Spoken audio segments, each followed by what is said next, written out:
voiceover, gosh, when I was, I don't know, maybe a year out of college. Funny enough, I had a voiceover professor who told me that I would never work in animation because that voice was too thrilly. That's what she said. She said, you sound like a frog. Well, look at you. Anyway, no, so when I got out of school, I started out doing more so like commercial work. That was really what was available to me at the time, particularly here in Chicago. I was with Stewart Talent.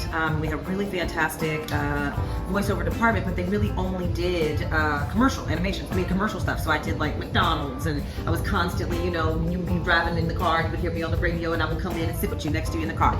But later, I went to LA, and one of the cool things about going to LA was that they had this whole new world for me. And I could get into not only animation, but also video games. And video games became like my bread and butter. Video games is a very white male-dominated space, extremely. It's a hard place to get into. It's a very competitive industry, but once you start working, you just kind of keep working. Because your work ethic and what you do in the booth and what you're doing with the voiceover directors, it's often like once they like people they want to work with, they want to work with you more.